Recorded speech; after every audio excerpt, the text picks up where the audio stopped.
Sorry. Yes. Hey, Sunshine. How are you? Welcome, welcome, welcome to Conversations with Celena. This is our Saturday night, 8 o'clock Conversations with Celena. So welcome, welcome, welcome.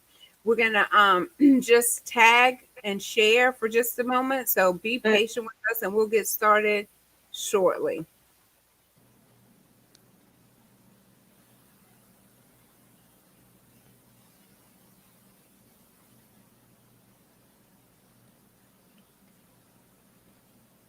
Let's see.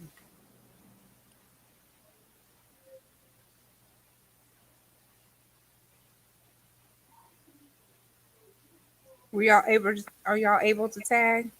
I'm sharing now. Okay. I'm just having to type crooked. Okay. Uh, and then I'll be done. Thank you all so much for joining. Would you please share this live video as you're signing on? Please take a moment and share it for us. Thank you. I was trying to see if I could tag y'all. It's okay. I just shared it. We're Okay. good. Dawn just commented. Oh, great. All right. Welcome to Conversations with Celena. Tonight is going to be increasing your confidence. And with me, I have some awesome ladies. We have a double dose of confidence for you tonight. So I'm so excited. I've been looking forward to this all week. So just continue to share, please, so that we can get this out to everyone. Y'all, we have comments already. Let's see who is joining us. Hello. Thank you so much, Vinny, for sharing. Okay, Dawn tagged someone. Look at you. Go ahead. All right. Multitasking, go girl. Mhm. I can't right now. Yes. I was trying to see. Oh, there it is. So tag. Let's see if I can do it. I'm gonna have to learn how to do that. You got it. You got it. Yes. But y'all were able to get it done. So hey. That's All good. right. So thank you so much for joining. We're going to go ahead and get started because we like to be prompt on time. And we did start this right at 8 o'clock. So thank you so much. That is part of confidence. That is part of our affirmation. If you say you're going to be there at 8 o'clock, be there at 7:30 because we have been here 7:30. That is how you take care of business. So our goal is to help you in whatever stage of life you're in. If you're a young child, we're here to help with confidence. If you're a grown person that's struggling, we're here to help you with your confidence. So, again, I'm so excited about tonight. My first guest is Dr. Dawn Harrison. And then my second guest is Lasagna Vaughn. So I'm going to let them take a moment just to tell you a little bit about themselves. Again, if this is your first time visiting with us, I'm Celena with Conversations with Celena. So thank you for joining, and I'm going to turn it over to Dr. Dawn Harrison. Well, Woo! We're cheering you on. Thank you, thank you, thank you. And good evening, everyone. And thank you for having me on. Of course, I am originally from Picayune, Mississippi. I live now in Little Rock, Arkansas, and I have been here now for 10 years. And I love it here. And my daughter Marissa and I reside here, and I love it. I love it. Awesome. Awesome. And I'm gonna turn it over to Lasagna and let her tell you a little bit about herself. hello, everyone. Thanks so much, Celena, for having me. I'm excited to be here.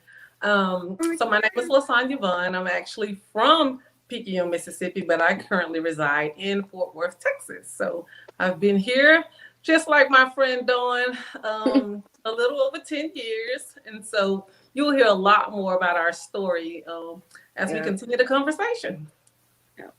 Awesome, awesome. So, what's your favorite thing about Little Rock, Dawn? What's the one thing that you would say I absolutely love about Little Rock? The food, different restaurants. I Okay. have explored many restaurants and the different cultures. All right. What would you say about Fort Worth? So, coming from a smaller town, in Mississippi and just not having a lot of things to do, this place is just full of things to do and places to eat, just a whole new world, for me. So I just enjoy being here. Now the weather, it's a little bipolar, but other than that, it's all good. Lots of opportunity, lots of Yeah. opportunity. That's awesome. That's awesome. Well, I'm from Picayune and I'm still in Picayune. And so We gonna work on Yeah. that. we got to work on that because Joshua is graduating in May. Woo woo. And I'm gonna be free, an empty nester. They told me you still gonna have the dog. I said, well, somebody gonna have to take the dog with them. I will no longer be responsible for anything or anybody except moi. So Yeah. y'all just get my room ready because I may be either in Little Rock or Fort Worth. Who knows? But That's I'm it. ready. But no, at this point, it seems like I'm getting involved. I know Vinny is on here. She volunteered me to do something for MLK Day. Mhm. And when you get involved in the community, it's we come together. Like today is um, Dominique's birthday. And so we went to celebrate him. And it makes you just become closer whenever you get out and you get involved with the community. So Yeah. Vinny is very involved, and so is Nick. And it warmed my heart to see everyone come out and celebrate him. So I'm giving him a shout out. Happy birthday, Nick! He deserves it. He deserves it. He does so much. Yes. Oh, look, Miss Moore. Let me put her comment. She says, "Come on down / over to the Rock is waiting on you." Thank you for the warm welcome. Let's see, what did Vinny say? Oh, she's getting ready to say something. So before we get started, let's look at our hello, ladies. That's Jennifer Brown. Hi, Jennifer. I see my daughter's here. Hey, That's your girl. Hey, Mom. Alita says, hello, ladies. hey, classmate. There's Dina. All right, go ahead, girl. Glad to see people are getting on. Yeah. Yes, they are. Thank you all so much for coming. All right, so I think the first thing that I want to ask you, oh, Miss Regina says, I'm here. All right, thank you for coming. I think the first question, because I know that I struggled with my confidence for years. And mine was because number one, I was chubby. That did not help at all. Number two, I suffered abuse. That definitely tore me down. And then, you have teachers that they don't help the situation. No one really knows what you're going through internally. So you struggle with that. So we want to help young children right now, especially if we can prevent some of the things or make the parents, the teachers, the coaches aware of some signs whenever they see signs of children that may be struggling, because it could be different reasons that they're struggling. That just happens to be my reason that my confidence wasn't where it needed to be. But now I feel very confident and I want to be the voice of someone who's struggling, even as an adult. So I'm so glad that you all are here because I see you as successful women and we want to know how confident you were. If you struggled with your confidence, if there was someone who was influential in your life that helped you become the confident woman that you are today.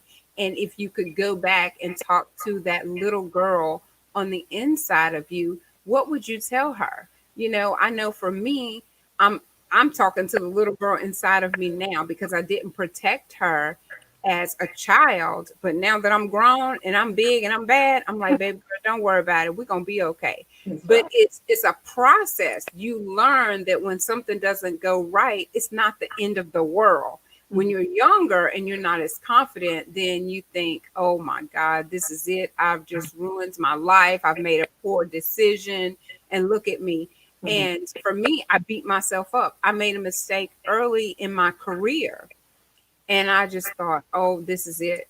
It's just never going to work out. But that's that negative self talk that we're also going to talk about, Mhm. that you have to stop the chatter up Mhm. there that tells you you can't do it, tells you you've Absolutely. messed up, And so, anyway, I'm done talking. I think we're going to start with who is most influential. Who would you say was most influential in your life? And if there's more than one person, definitely we want to give them their kudos tonight because you all are very, very successful and a lot of people look up to you. So I'm going to start with Dr. Dawn because I've been instructed. Good job, Celena. Yay! Woo, come on, doctor. Well, I have had several people that were very influential in my life, starting with my mother. She was very influential with, teaching me, how to budget. Pastor Hall, I remember him being very influential in my life in the church realm, pushing me out there, getting me involved with leadership roles where I felt like I wasn't qualified for it. He's like, yeah, well, you know what, I'm gonna put you on this committee, I'm gonna put you on this committee. And I was like, even though I didn't want to do it, but when someone else sees the qualities in you, Yes. you Yes. qualify for it. Well, I'm gonna put you on this committee because I see something in you. And I was like, okay, well, okay, She I'm gonna do finna it anyway. preach. Come Yeah, on, girl. you know, I feel it coming. Thomas was, influential in my life, teaching me different things, qualifying me, teaching me how to study, Miss Maxine, she was one of my former co-workers, giving me constructive criticism. That's very instrumental in your building your self-confidence. See, we don't like to take self-criticism. When people telling you about you, we don't like to hear it, but that builds your self-confidence as well. Mhm. That It hurts. it hurts. However, you have to take a step back and look at And yourself. evaluate it. We Yeah. don't we don't like to do self-examination, but that builds your self-confidence Mhm. because Mm-hmm. then that allows you to really look at you. Mhm. You know, Mhm. I had a former manager one time that um, sent me to a leadership conference. So it was a lot of people that helped to build my self confidence because, like you said earlier, we have people that easily tear us down. It's more people that tear us down than it is to help build us up. So Yes. when Mm-hmm. you have people that take interest in you, that says, okay, I'm gonna help push you out in the forefront, Mhm. you have to really glean on those people in your life that's Mhm. willing to take a chance on you Mm-hmm.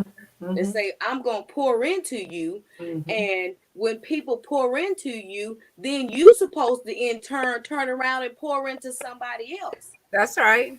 You That's Mhm. know, right. so that's what we really need to do as a culture and as a people is when people pour into us, we turn around and pour into other people. We Yes. keep that chain going, or Mhm. really, like I like to say, pass the baton. Like when we run in track, okay, well, I pour into Lasagna turn around and pour into Celena. That's Let, exactly let's how it keep works. let's keep Mhm. this self-confidence going. Let's Mhm. keep it going. Let's Yes. continue to build each other up. Now, I'm not gonna preach, but in First John, Yes, you are, girl. it tells us that we should be encouraging one another like Mhm. Right, we right. should already be doing. This is something that God commands us that we should already be doing. Mm-hmm. Already. Yeah. Already. Mm-hmm. You know, we should have more of this. Mm-hmm. Now I'm gonna pass the baton and let Lasagna go ahead and give her people that has influenced her in her lifetime. Since I I don't know started if it I off, can I'm gonna top pass that it one. on to her. I'll take it, but I don't know if I can. I can top that one. That was awesome. That was awesome. You But got it, girl. But I tell you, when I reflect over my life, I mean, it's so many people, and I have to give full credit to God because He has always had His hands on my life. You know, when it comes to personal things, professional things, and I just thank God that He has always put people in my life to encourage me, to motivate me, challenge me. Ooh, girl, you So giving me chills. it it it's I have to all the glory belongs to God, but I gotta tell you that my grandmother, she raised me. I had the best model as far as a person, an individual that, and my grandmother was well known, so we've come in contact with so many people just through her. And so people would know, oh, you Miss Frosine granddaughter, and so that name carried weight, so Mhm. people would just look out for you and you wouldn't even understand why. But it started with my grandmother, but then just throughout life, my cousin Lisa, my aunt Kat, everybody has kind of pitched in. They say it take a village to raise kids, and my grandmother had her hands full, so it was so many other people that played just an instrumental part of my life. My aunt Mady, my aunt Ruby Dean, I mean, Kelsey's grandmother, Miss Morrison. It's so many people that just, could see the potential in me and just support. And I tell you, when I think about the first job that I got, it was through a teacher. I can't remember her name. I say here that I tried to remember it, but that was some time ago. I'll tell my age.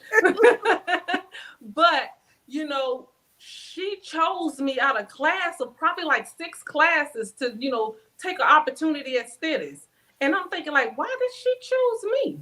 And then I didn't understand it, but she saw something in me. And I'm telling you, that one move opened up doors that I'm still benefiting from today. And so, I just thank God for the people that motivated and pushed me. And I mean, it's so important to find you. I mean, I'm real big on the elderly. I love to sit with the elderly because there's so much wisdom and knowledge there that they pass on to us that we may have missed. I still quote things to this day, but just surrounding yourself around positive people. We know life has challenges. Our days are filled with trouble, but Right. there's also people that God sends to fill us. And I mean, this circle here is all about what God did in our lives. Dawn has poured into me, and then I turn around and pour into you, and we continue. It's a back and forth, conversation after conversation. But I think it's just so important to surround yourself around positive people, Yes. and network, with people that you see are doing things that you might want to do. Right. But the more exposure you get to those things, it certainly is an opportunity to build confidence. That is so true. That's awesome. I know that it was something that you said that I wanted to jump in. I knew if I didn't spit it out, I was going to forget it. Dang. It happens. I know. But it's like we do have to pay it forward, just like Dawn was saying, because we just can't hold it in, and we need to surround ourselves with people who are going to celebrate us. That's what I wanted to say. You said positive people, but I wanted to jump in and just add to that. People that are truly going to celebrate us, because you have people that will get into your circle and they're secretly jealous. Yeah. And it's like you don't need that energy source connected to you. So once people show you who they are, what did my Angelo say? Believe them. You So better. make sure that you surround yourself around positive people, but also those that are truly going to celebrate you. And I know that pushing you out of your comfort zone is Mhm. definitely something that causes that growth in you. Yes. Yes. Because for me, just like Dawn was saying, just like you were saying, people see things in us that we can't really see in ourselves. Um, I see Miss Linda is on here, and she said, she told me today, she said, yeah, we watch you and we just say, look at Mother Pryor. And I'm like, what? Mother Pryor would not have on some lipstick and some earrings, but I will be that little mini version of her. Mhm. Because Mhm. y'all know that we Mhm. weren't having that, Mother Pryor. But people see things in you that They you do. sometimes cannot see. They do. I know, for an example, at one job I had, they gave me the responsibility of training like the people as they came through. Mhm. I was like, me? So the girl, my supervisor, she had to be out. So they have to give it to you. It wasn't like something that is just like, let me help you grow. It was, I need for you to do this because I'm not going to be there. Well, Right. it took something off of her and she gave it to me. And when they would leave, like the new hires would leave, we had to look back there and see who is that talking. But it made me realize that I really think I like training and Uh-huh. teaching people. Mhm. And because I was good at it, but Yeah. you don't always know until you get what? That Mhm. exposure, until Mhm. somebody pushes you out of your comfort zone. Because Mhm. I was nervous, I didn't think I Mhm. was qualified, but I Mhm. did an excellent job at it and Mhm. I loved it. So um that's all I had to say about that. Just make sure that you are around people that celebrate you and pour into your life as you pour into their life, Mhm. because we don't need anyone that's just draining us. Right. Someone that we can learn off of each other. Yep. Yep. You know. Be mindful of the fillers and the drainers. It's definitely something that we can miss if we're not paying attention. But God is good. Mm-hmm.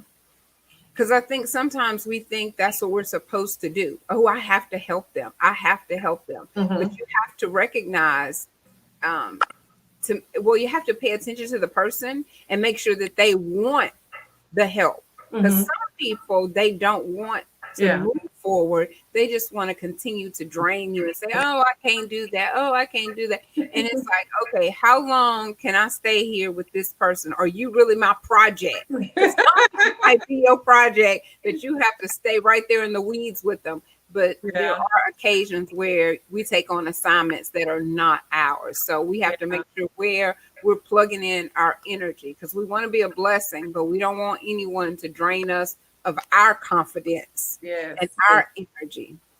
Well, I'll tell you a funny story. I mean, and I don't know that she remembers this, but it was my fourth grade teacher.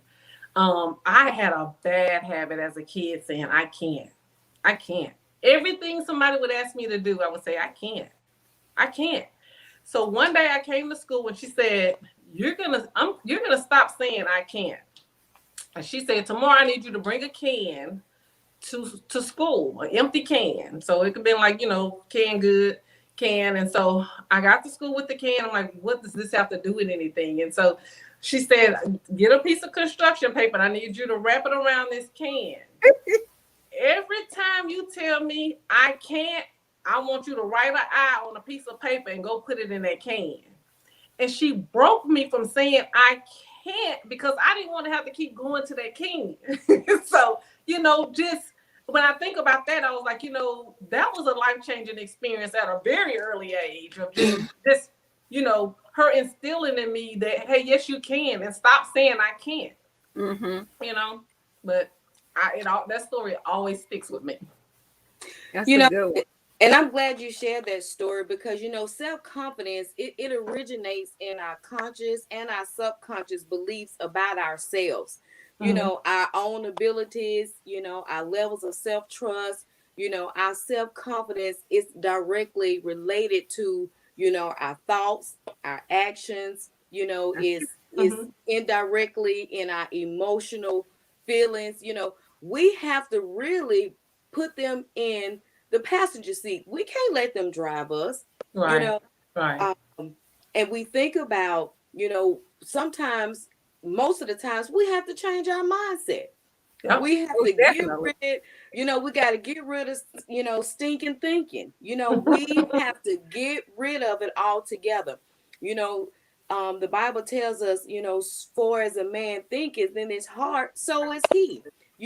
We have to have that I can attitude. Mm-hmm.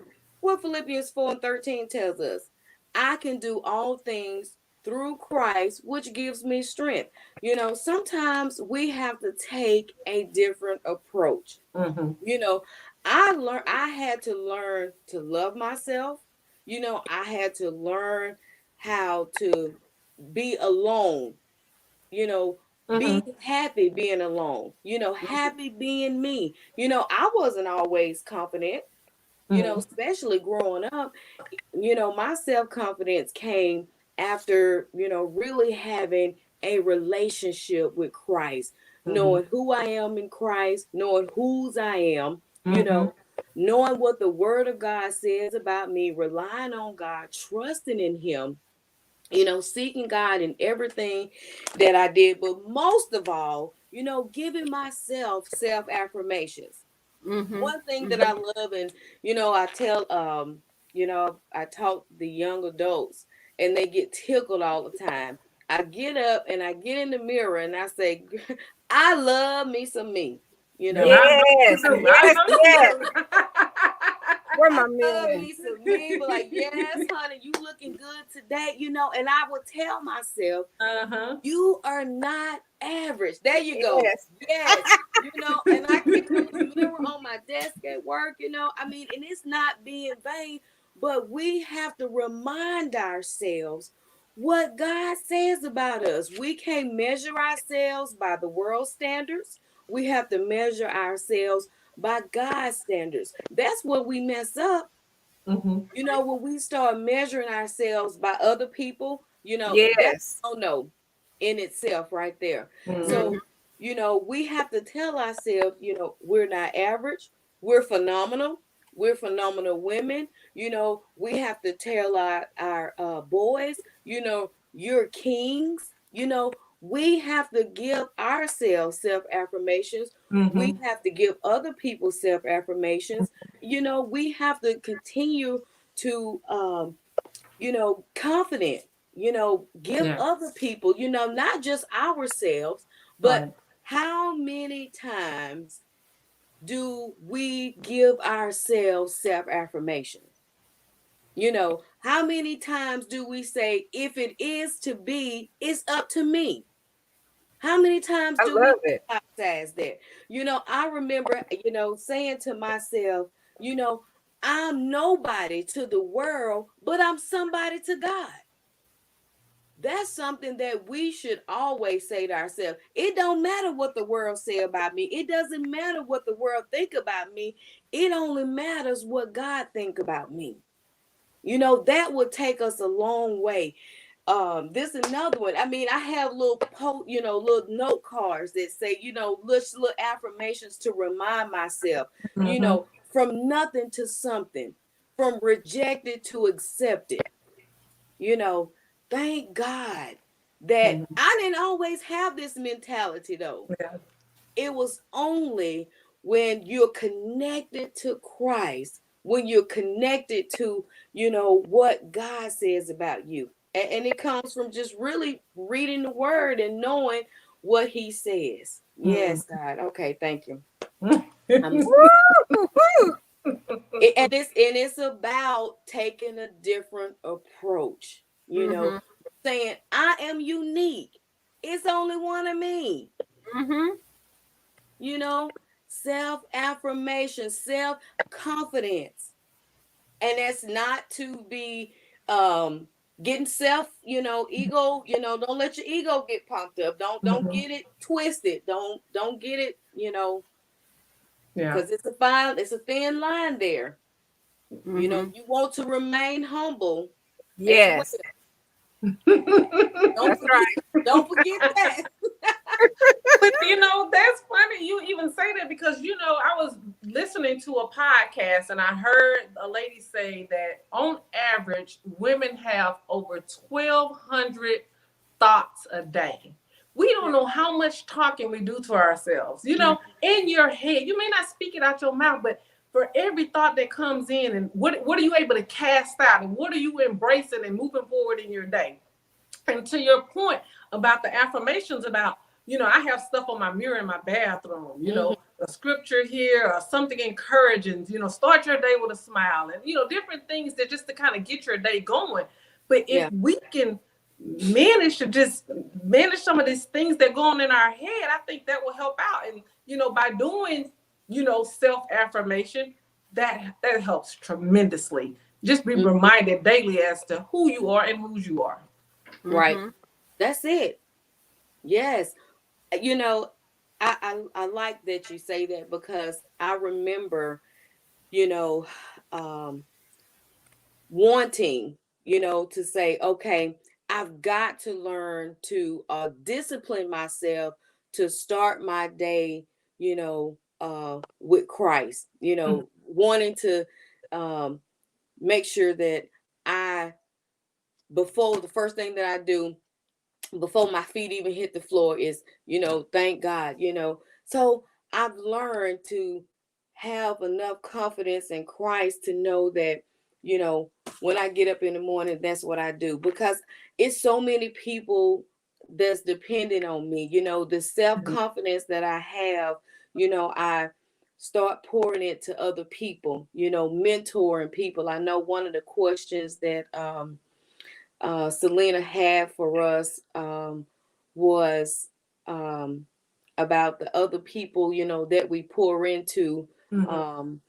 You know, I do a lot of mentoring with young people, going to the juvenile detention facility, you know, just kind of passing it on, you know. And one of the things that I said to them is, you know, where was me? You know, I needed a me when I was their age. That part. Yeah.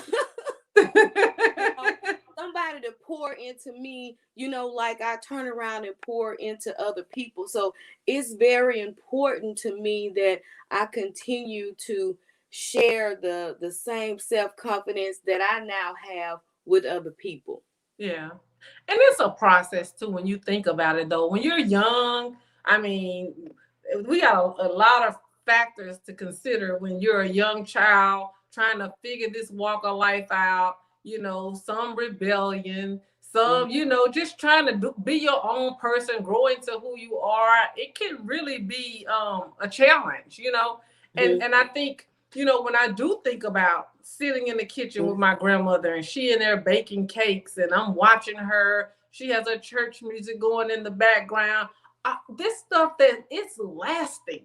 But, you know, a lot of the young people don't know that, hey, surround yourself. You know, how do we teach them and position them to do some of the things that's going to better posture them to be confident, to be successful? And how do you make yourselves available to that? Because we know the generations have changed. Yep.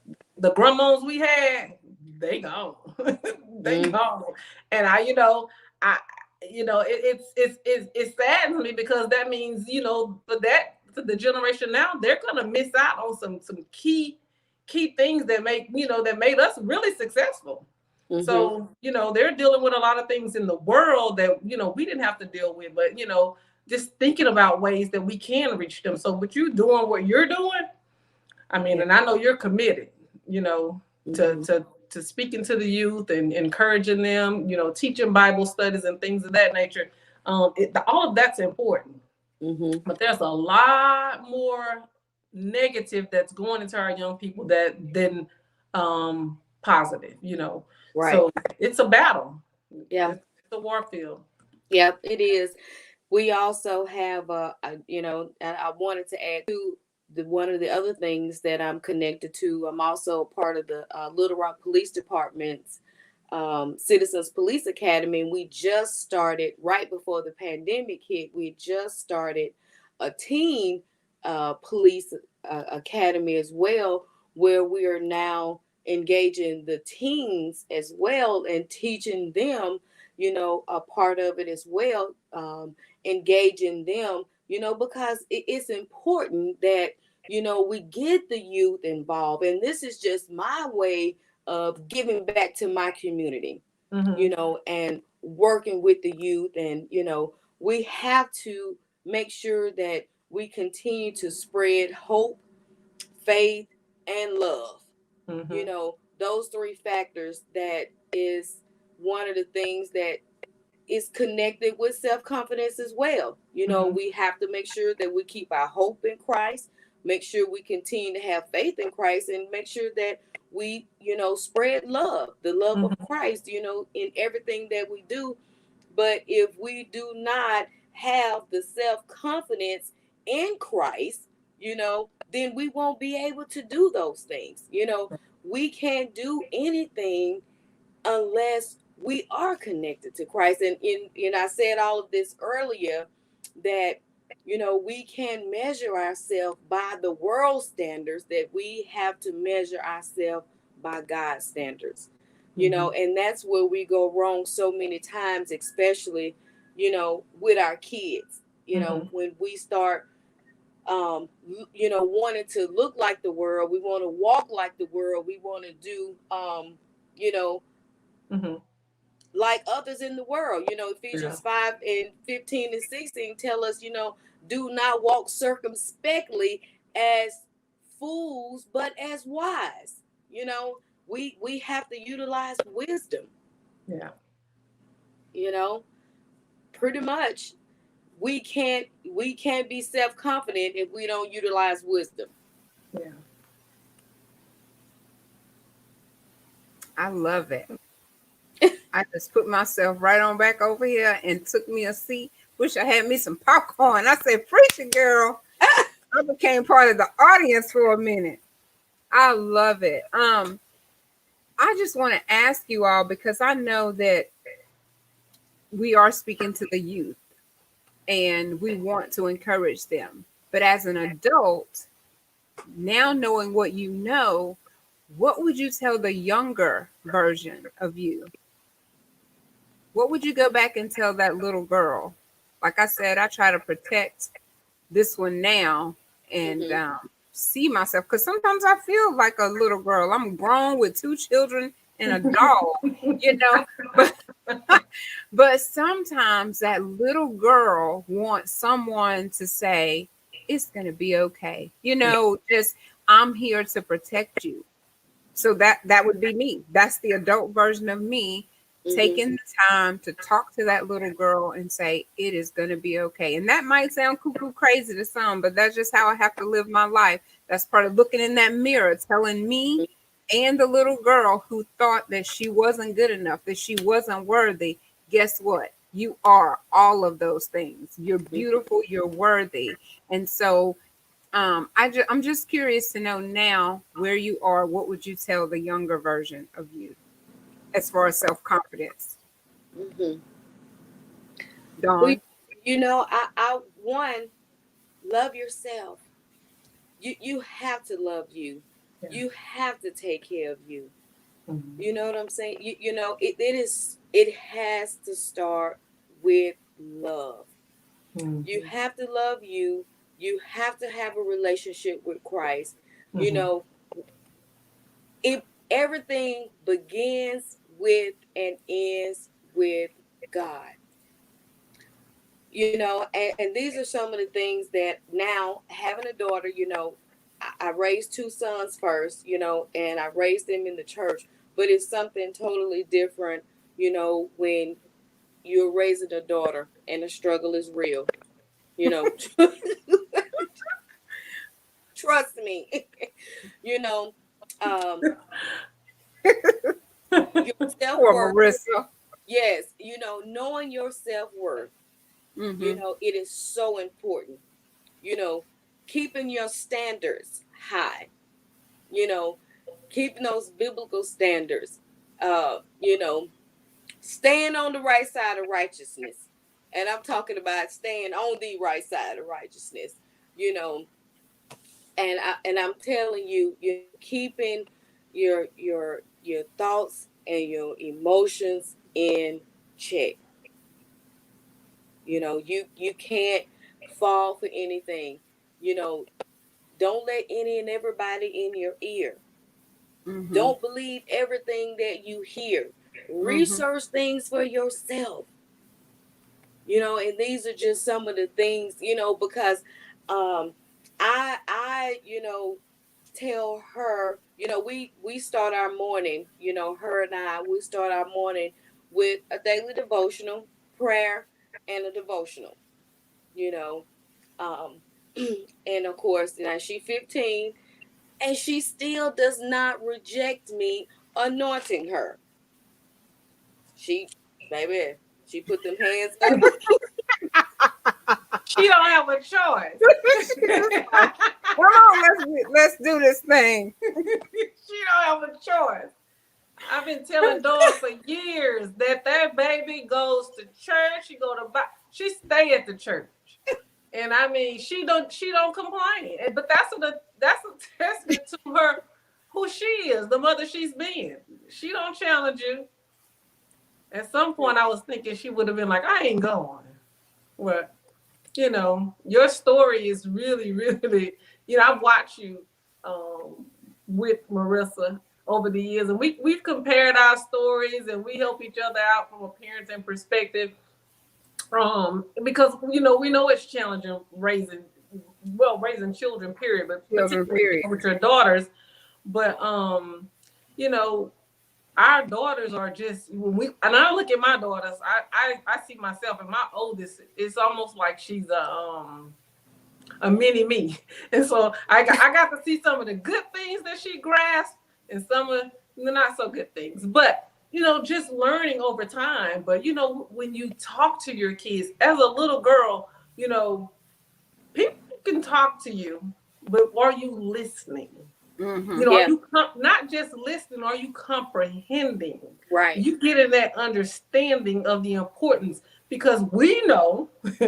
Yeah, Don't forget where we came from. That yeah, hey, as a child, we were rebellious and we did things, and that's back in the olden days how y'all did it. They yeah. don't do that no more. All the stories they tried to share with us, we didn't want to hear that, You want to and hear that? Mm. so not Y'all, at oh, all. you don't know what you're talking about? No, y'all old. So now here we Now we right here. old. We Now right they here said, getting called old. Like we don't know. But you're trying to, self-reflect. mm-hmm. You do want your kids to do better than what you did. Right. But Most so you definitely. dig deep. You dig Mm-hmm. deep in all the mistakes you made and all the things you learned and all the people that were influential in your life. Those are the things that we kind of try to instill in our kids. And we're not always successful. But I always remind myself that, all right, don't forget where you came from and the grace that God had on your life. Mm-hmm. So, we can talk to these kids, we can pray with them, we can pray for them, encourage them. And I do find that talking helps a lot. If I would have listened, I mean, really, really listened, and I think I probably listened some, but if Mm-hmm. I had really listened to the people that God had placed in my life to to ensure that I was just on the right track and to be a better person, I do think some of those lessons that I had, they wouldn't have happened. Right, But right. it is difficult when you're competing with the things of the world when you're talking to the youth. But when I think about being that little girl, listening, who I chose to listen to, and having that confidence, Celena, I know you referred to just your thoughts of yourself. We all had that look of like, oh, I'm not, comparing yourself to this person and that person. And sometimes, that would get in your spirit and you're trying to compete and compare. And it just wasn't necessary. You know, Mm-hmm. you are who you are. You are who God designed you to be. I think once we take our eyes off of people and put our eyes on God, and and that's something I know that we struggle with telling we can tell the young people, but they may not absorb that. They're not ready to take that journey. And, I always remember, like, my there is not another person's there. Their there could be completely different. So, but sometimes we're trying to, make sure, hey, this is what you need to do. This, I'm giving you a roadmap. If you do this, then you'll be good. But, Mm-hmm. it's been our struggles. It's been our, stories, our walks of life that has brought us to where we are today. Now, some of that, could have been avoided. but I think it was necessary. Mm-hmm. I know I would not be who I am today if it had not been for the things that I experienced in life. And I'm still learning. I'm still growing. But I think it's, the more we communicate positive things and talking with the youth about, you know, what are the things that they need to do, because sometimes they miss that. Our kids don't really listen to us. But you can have another parent share the exact same thing that Same you've been thing. talking to you blue in the face. And they, I've had my daughter come home and say, well, so-and-so mom says such and such. And I'm like, really? This is the exact same thing. But you know what? In that moment, I had to just celebrate that at least she They got got it. it. She She got finally it. got it. Yeah. Mm-hmm. Instead of getting mad and saying, well, I told you, blah, blah, blah, blah, and all that, she got it. So, Mm-hmm. it's communication. And we all know that we fail at it. We fail. But we live and we learn. Mm-hmm. But when you just, dealing with the things of the world, it does make it hard. It's tough out there for parents, just trying to steer their kids in the right direction, and keep them safe. Yeah, and it's more difficult now with the social media, and because we talk about comparing ourselves to others. Mm-hmm. When we were growing up, you go to school and you see somebody and they have name brand shoes and Mm-hmm. clothes, and maybe you're not as fortunate to do that, so there's that comparison that, wow, we don't have that, or there's so many things that affect us and the way we see ourselves. Mm-hmm. But now, with the social media and people just having that appearance that life is perfect for them on camera, we're gonna make it look good for the camera. Mm-hmm. And if that picture's not good, hey, we got to get at this angle and show this behind us, so and look happy for a minute. Soon as you shut the phone down, all what breaks loose, because it's not that perfect picture Right. that you're trying to portray Yeah. for the world. And Yeah. so when other people, and especially children, see it, then they internalize that a lot of times. So Yeah. as you were saying, we do need to communicate, Mm-hmm. but in this day and age, with it being digital and text messaging, children have a very hard time opening up their mouths and communicating. Mm-hmm. It's all in a text message. It's all on Twitter. It's all on this, that, or the other. So I think now it's even harder for parents than it was in the past. What do you think? Oh, it's definitely harder. It's more Um, challenging, for real. I have told, and Dawn can attest to this. You know, we we want our kids to be happy. We give them things that we think that they deserve. I'll never forget, giving my daughter a cell phone and not really being comfortable with it. But, once you open up that world of, cell phones, social media, I mean, you That's can forbid your children to get on to these sites, but I'm telling you, if they have a tool in their hand, mm-hmm.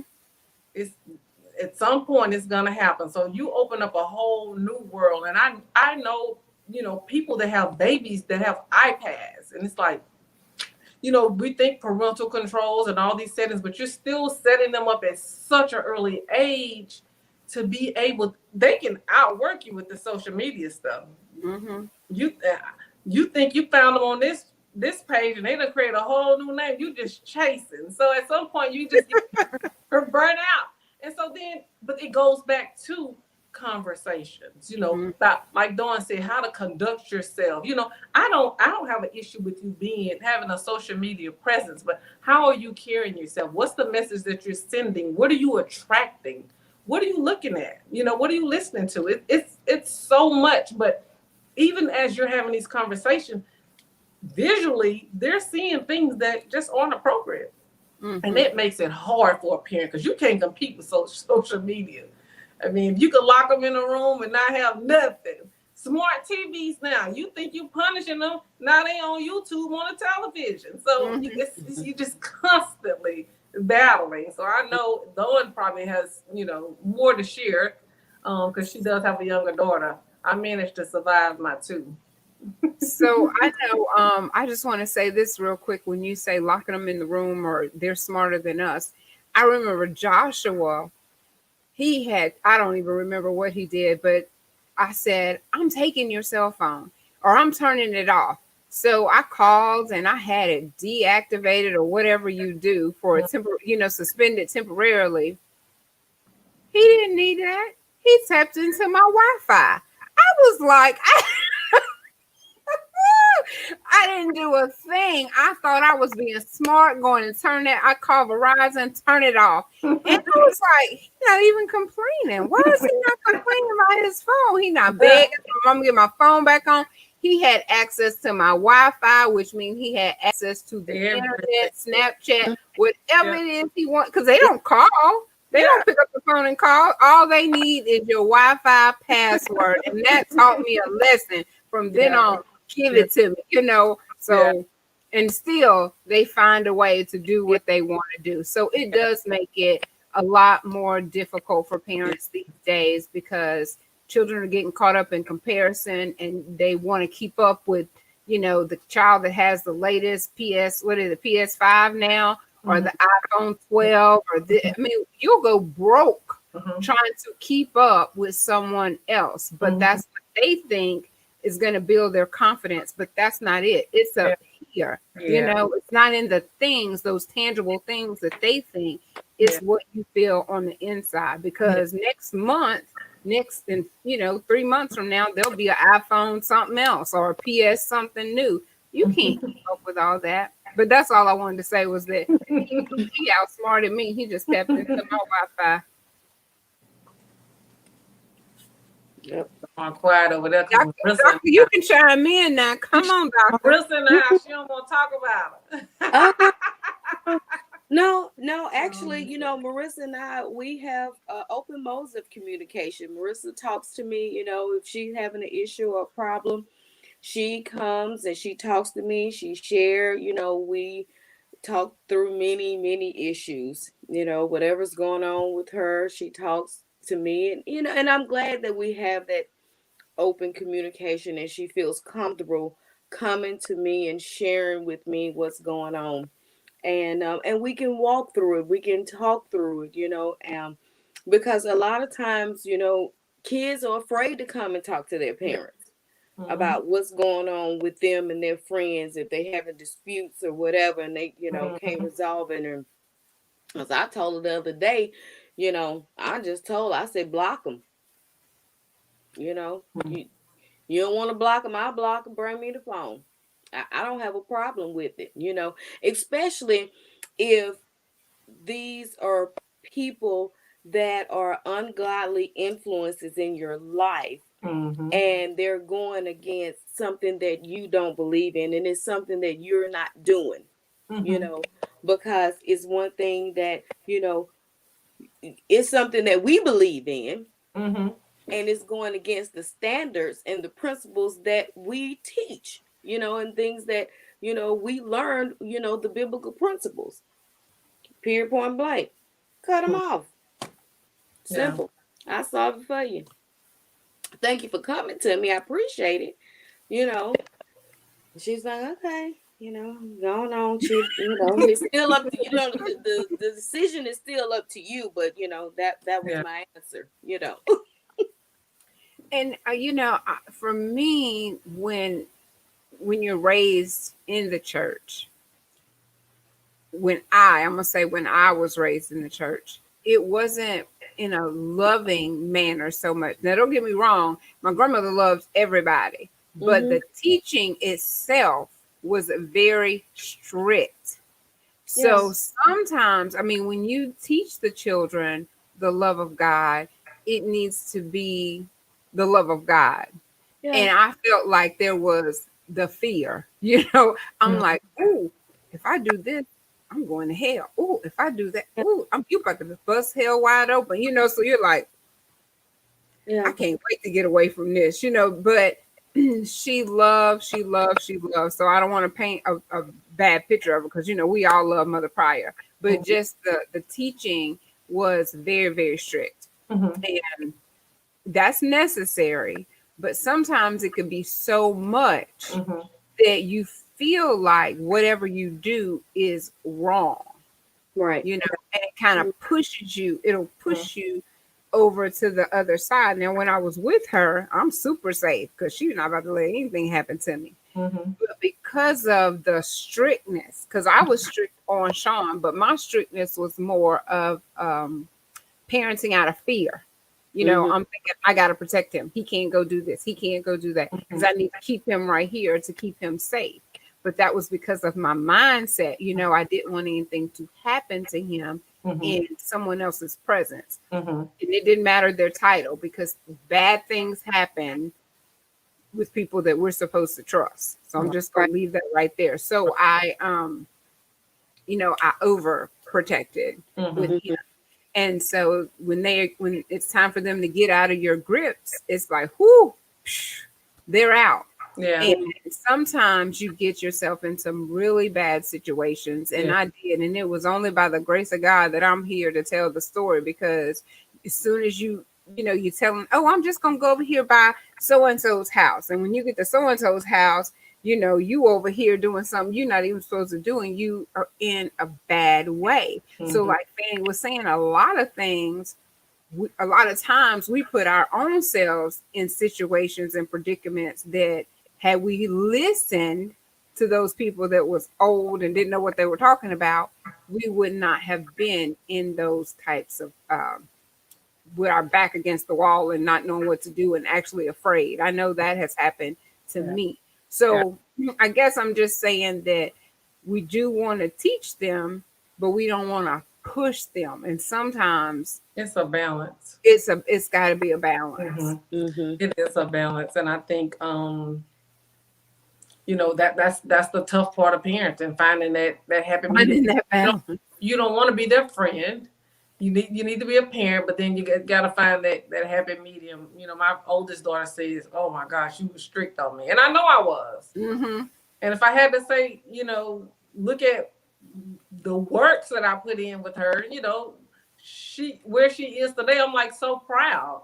But Right. there's no recipe to each child is different, you Mm-hmm. know? And so if you think about how you can communicate with this child, y'all have conversations and they're comfortable, you Mm-hmm. know, and I like Regina said, parenting out of fear, you know, we have a tendency to do that. Mm-hmm. That's what was done to us. Like, you better not do this, you better not do that. But that's why they don't talk. They're afraid. They're afraid. Mm-hmm.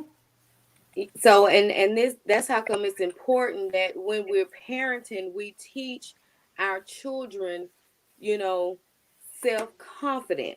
When we teach them how, you know, this confidence, you know, and we teach them, you know, the principles, the, you know, um as they go along in life, we should be preparing them, you know, so when they get ready to leave our home, we won't be fearful, Mm-hmm. you know.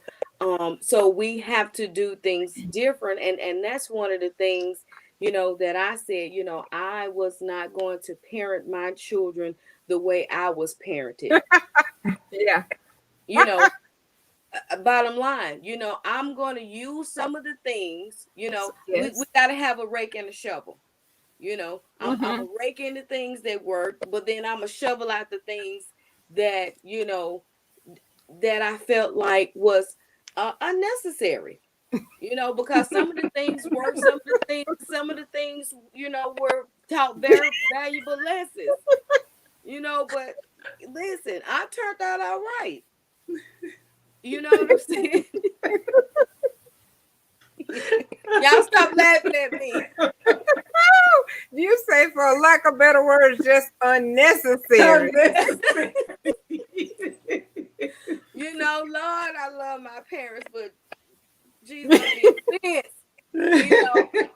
But you know, I'm just being truthful. I'm being transparent at this Right. Right. particular moment, um, because you know, I wanted to, you know, especially, you know, I just remember growing up, you know. There were some things, like I don't remember, being hugged. I don't, it was just some things that I just don't remember that I felt like that I needed to teach my children. You know, self-confidence was one of them. It's just some principle things that we needed to teach our children, because we have to remember that down through the generation, and I don't blame them, because it was probably something that they didn't get from their parents, you know Right, right. didn't get from their parents. So, I'm not blaming them. However, at some point in time, we have to break these generational curses. Yeah. So, yeah. So, do we have any you know so if we wasn't, like Regina said, she was never hugged as a child. So if these were things that, like, I wasn't, so I made sure that we hugging in my house, we hugging, we kissing, and we saying I love you, those particular things. So now, as a result, as a parent, now we do this with my mother. Oh, we hugging, hey, loving and hugging, So this is something that now, since I do it with my children, now I do it with my mom. Even though Mhm. we didn't do it as, when I was growing up. Oh, she don't have a problem with it. Whew, to God be the glory. Breakthrough. Praise God. So I know our time is well spent. And do we have any questions in the chat or anything before we wrap up? Well, I just wanted to say, girl, you just done took over. Who said Oh, we I'm was sorry. wrapping? Celena said this is too good to end. What are you talking about? She said, The well, doors hold of the church be open. She done Oh, closed. my bad. I thought we was rapping. I thought you said we had a time limit. My bad. Go ahead, do on. you? Girl, you know I said we ain't had no time limit. You just rest to go. Oh, I thought. My bad. Go ahead. No, I'm not ready. Do you? Go ahead. Girl, you funny. I think look, you done made me forget what I was gonna say. Oh, about having a voice. Oh, go ahead. So my question is, do you allow your children to have a voice? I know you said that you and Marissa have a very good relationship, but I Mm-hmm. feel like when I was parenting out of fear, Okay. it's like I didn't have that attitude of what is it? You're to be seen and not heard. I didn't Okay. have that, but I think I had an issue with them having an opinion. Hold on. No, that ain't what we're about to do. We're about to do exactly what I just said. But again, it was just something within me. And as an adult now, I have apologized numerous times to them for my behavior. They do know now that it came from just being a victim of abuse. Mm-hmm. And I know people that follow, hopefully they don't get tired of me saying it, but that is my foundation really for this, is to try to help other people overcome that. But you don't have to be a victim of it to, participate. But Mm-hmm. I'm just speaking from my point of view when it comes to that I parented out of fear, basically. I lived in daily fear. And there was like a little black cloud that just followed me all the time because I didn't have a voice. And I wanted to break the generational curses. I just didn't know how. Right. At that time, I just did not know how. And some of the things that you say, I'm not going to do, like you said, with the rake and the shovel, you find yourself doing those things. And I remember I had a friend who yelled and just cursed and yelled. And then I started yelling at them, and that was not healthy. But I'm just curious to know if your children have a voice, because over here, I'm like, mm-mm. Joshua, he has a voice whether I want to hear it or not. Sean, because he was the first, he's more mild. I could still kind of tell him, go ahead on. But now he's like, hold on. I didn't like the way that made me feel. What? All right. And I want them to do that because I want us to have healthy relationships. And I feel like now we do. because I'm able to be transparent with them, Mhm. because I no longer have that hidden dark demon, going along with me day to day. I can openly say without guilt, without shame, because it wasn't my fault, you know. Mhm. So now I am the voice and I want them to have a voice. And so I'm just kind of curious as to know how you went about that with your children. Are they allowed to speak their opinions without fearing that Yeah, you're going to just yeah. go in on them? As they I say, think go ham. Isn't that what they say? Go ham on them. well, I think, we've all learned, with this parenting thing, because there's no book, right? And there's no, as I said before, no roadmap to getting it right. Each child is different, and you're gonna have, children that are very vocal. But what I will say, and we use this in work a lot about, the experiences that you create. So if your child does have wants to have a voice and you shut them down every time, the experience that you are creating is that they just won't say anything. They shut down, and that just become the pattern of how they deal with you. But at the time you want to have a conversation and you want them to talk, now you're allowing them to have this voice, but they have a belief in their head that you're gonna have it this way, so they're still gonna shut down. So you learn over time that experiences create beliefs, and how do you change those beliefs by creating different experiences. So if you want, your child to talk to you, when they do come to you and talk to you, your response is gonna be completely different. It might wow them, might shock them, or whatever. But we have to create different experiences and allow them the opportunity to speak. Because if I tell you, what you did, that really hurt me, and then you had no clue that you hurt me, no clue at all. So now, you won't do that again, right? You shouldn't if you care about me. If you So care about me, that's right. right. So if you're like you said, your son said, "Hey, I didn't like that." So he was letting you know, you made me uncomfortable, or you hurt me. So the next time that you do something, you're going to create a different experience for him, right? So Hmm. I think it's about the experiences that we create for our children. My kids have not always talked to me about everything, but we're in a place now where we're like best friends. But Right. growing up, we couldn't, that just wasn't the case. But you know, it's some experiences that they encountered that brought them to like, hey, my mom is not my enemy. She has Hmm. my best interest at heart, and she's gonna tell me what's right. It might not feel right, might not, look right to me, but obviously she knows something I don't know. But Right. so I think we just have to create some different experiences.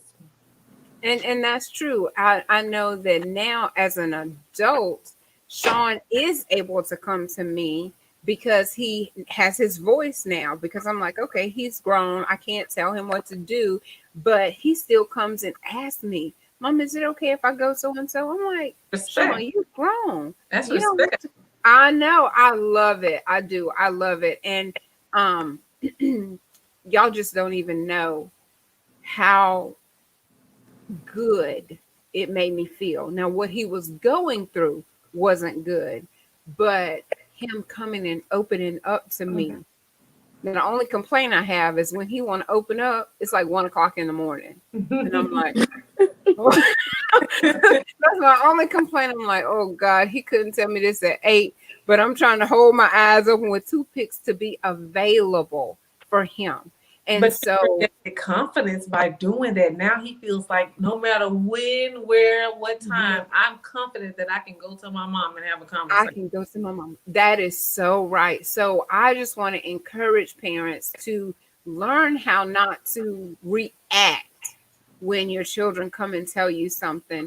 And I know that I probably shocked him with my behavior Mm-hmm. because I'm intentional Mm-hmm. with them now because they're grown.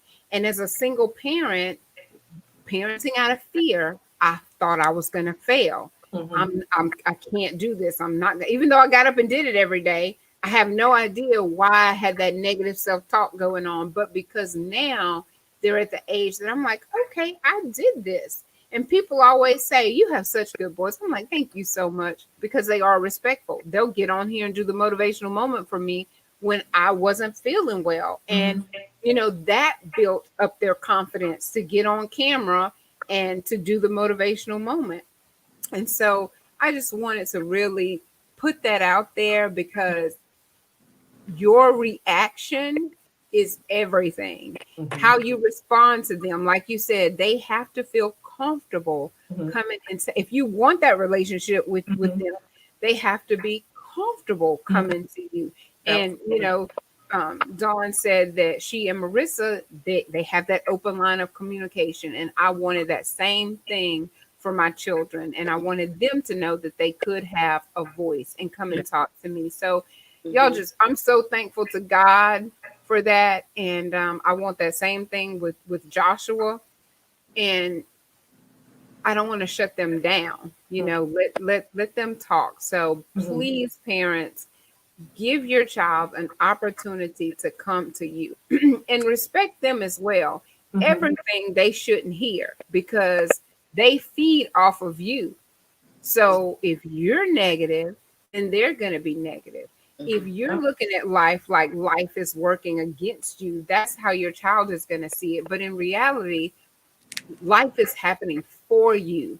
The experiences that these ladies and I have had, they weren't the best, but they positioned us where we are today. Those exact life experiences. So, that's all I wanted to share.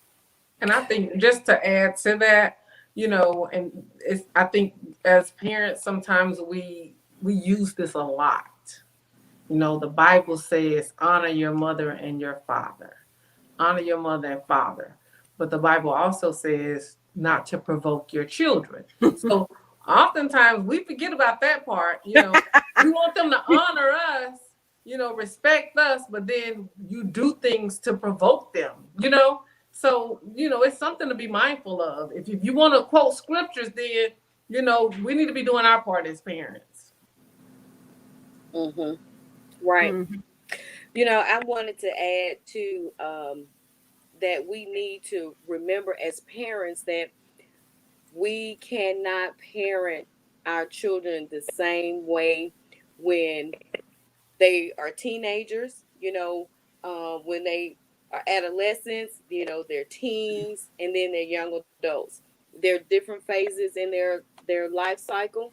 So we have to remember that when they become young adults, we can't continue to parent them like they were the same way. Teenagers. Yeah. That's right. Yeah. So we have to adjust our parenting skills accordingly. Yeah. You know what I'm saying? So we have to ensure that we treat them, differently. We can't continue to, parent our grown children like they're still teenagers. We need to govern ourselves accordingly. Parents, please, because you don't want to push your children away. Bottom line, because you will lose them quick like that. Trying to smother them, holding on to them. Baby, your children are going nowhere. When they become young adults, you're going to have to pray for them. When they out there, because they're going. You just have to cover them in prayer. And let them go. And that's that grace that we have. Turn them loose. Yeah. Cut the cord.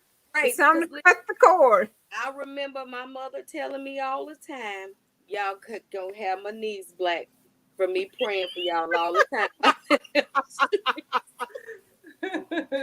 mean, it's the truth. Yeah. Somebody prayed for me. We know that. Yeah. So true. We survived by the grace of God. Yes, we did. Because we've been in some situations. Yes. And all of us can attest, them streets don't owe us nothing. Nothing. Oh, gosh. All right, Dr. Dawn. Somebody put in there that was my cue. Oh, that was Miss Karen. She said, that's your cue, Celena. She done gave it to me. So I'm going to go through and see if we had any questions because I was posting them, some of them as we were going along. Let's see. Oh, Miss Dorothy was here. She said, hey, my friends, your sister. Hey, y'all. It's so funny. I called my sister. I said, are you joining the live? And she was like, I might. I said, you might. She So probably. Miss Regina says, I really have a confidence and abuse problem.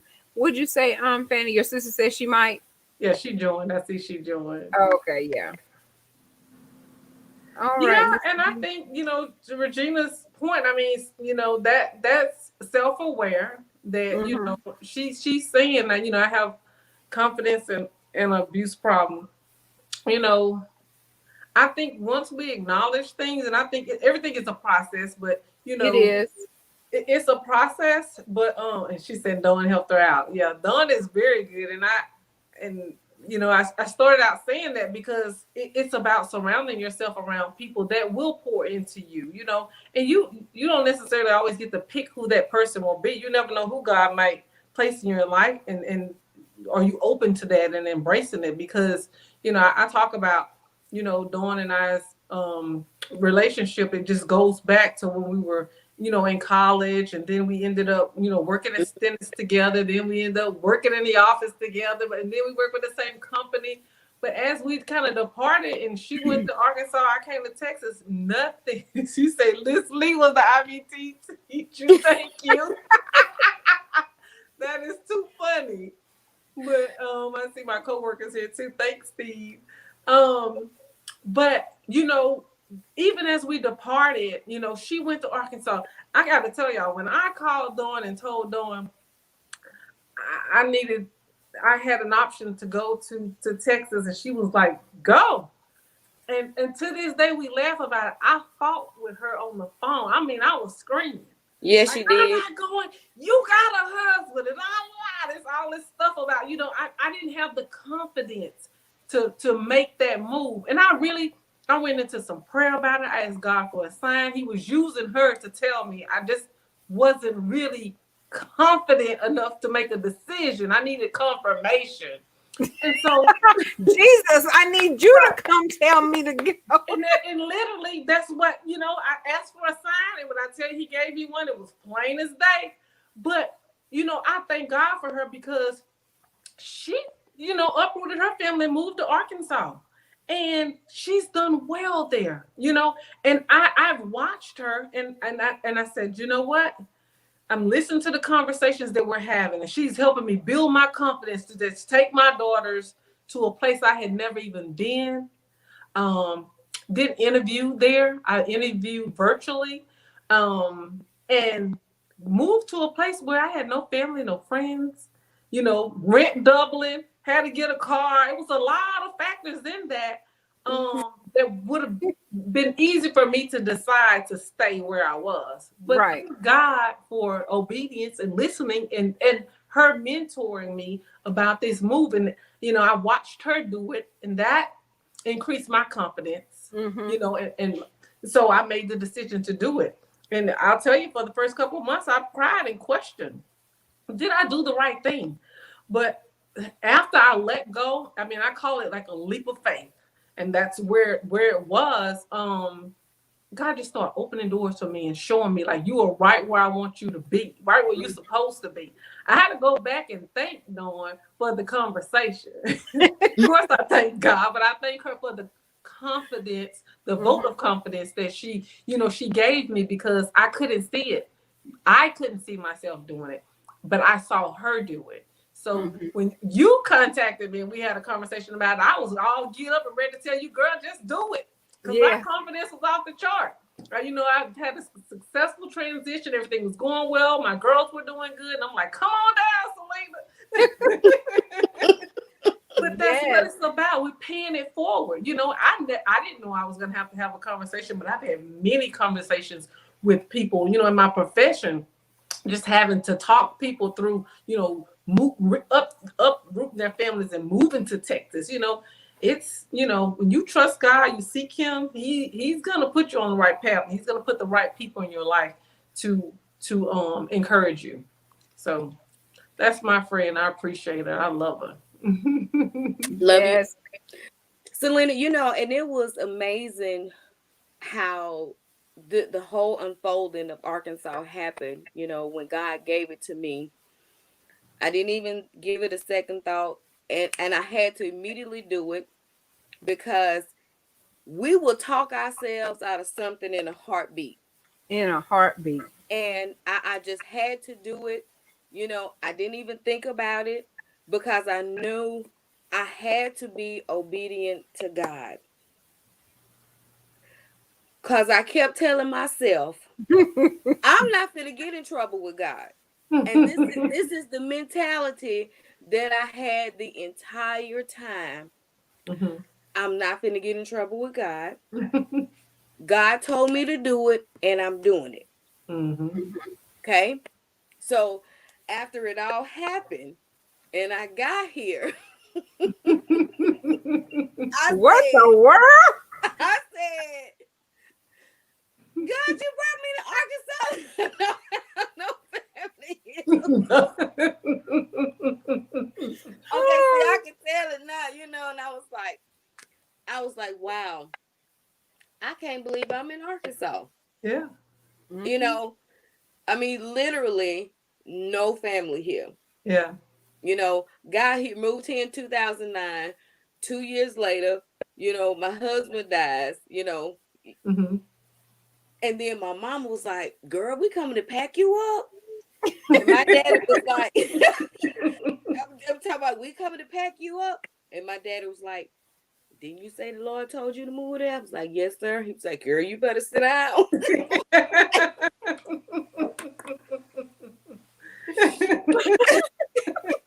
I'm talking about it was just, I mean, that was like, and this is, and that's having that balance. Yeah.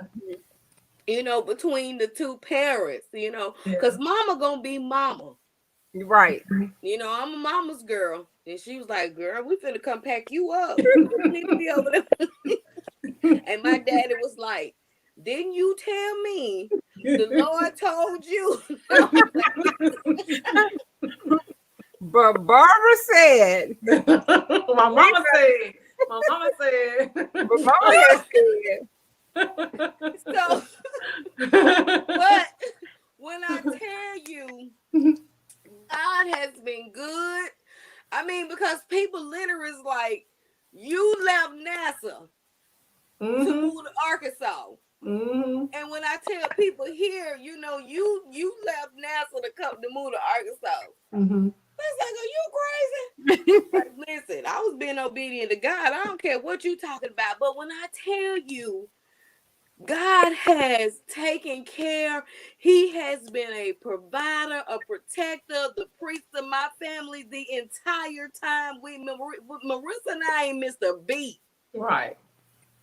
Don't make me shout up in here. Girl, because look, I was thinking them same words. She about to make me shout. I'm talking about, it'll be 11 years this year that we have been in Arkansas.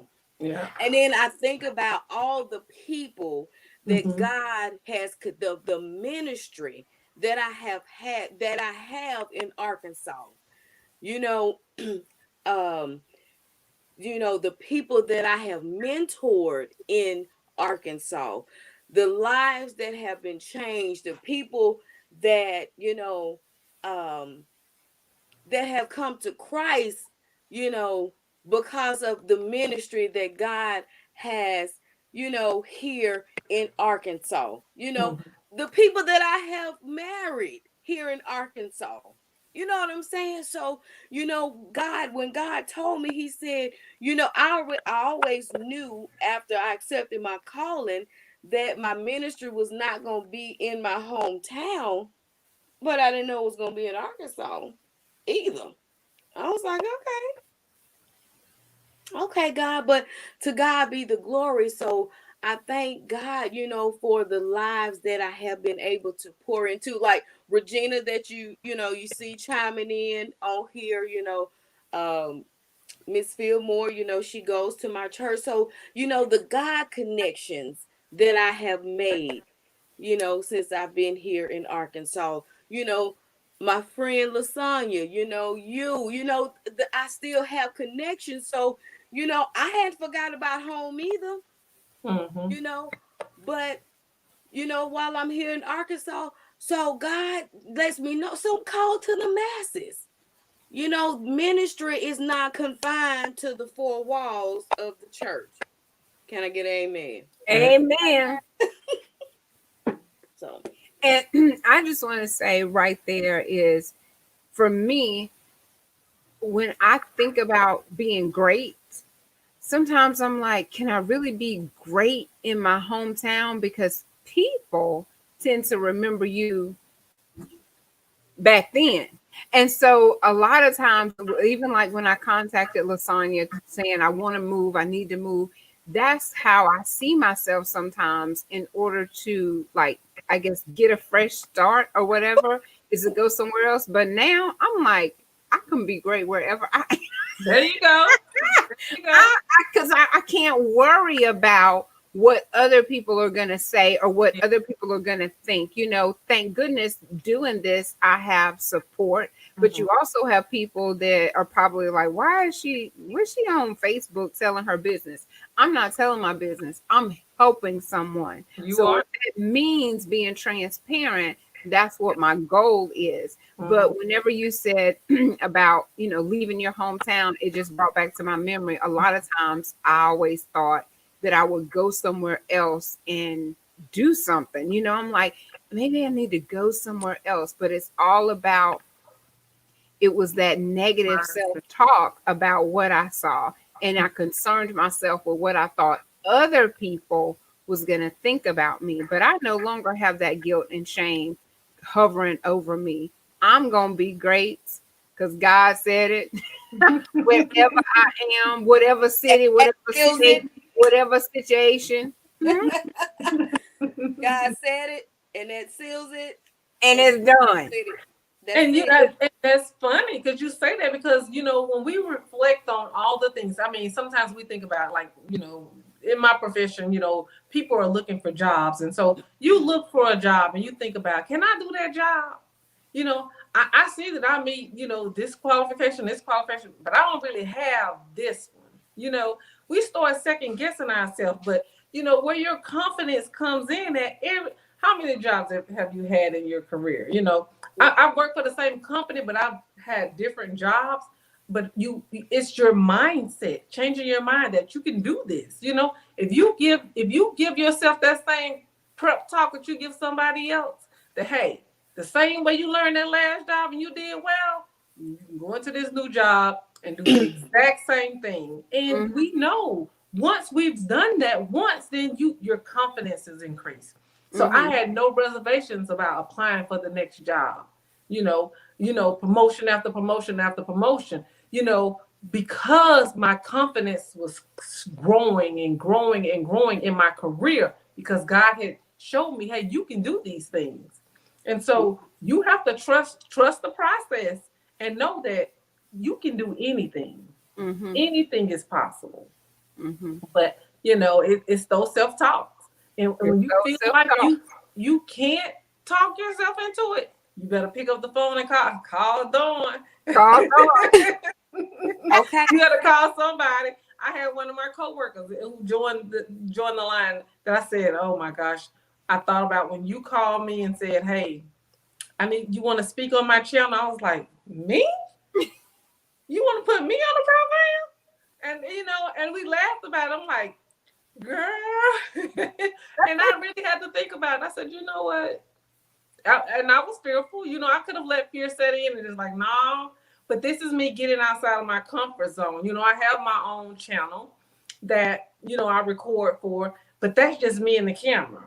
I'm not interacting live. So this was a new experience for me to get out my comfort zone and speak, be comfortable in speaking. And Dawn will tell you we have some good stories that we can laugh about as it relates to me because you know, you have to challenge yourself. You have to have friends that communicate with you in love and encourage you to do these things because you can do it.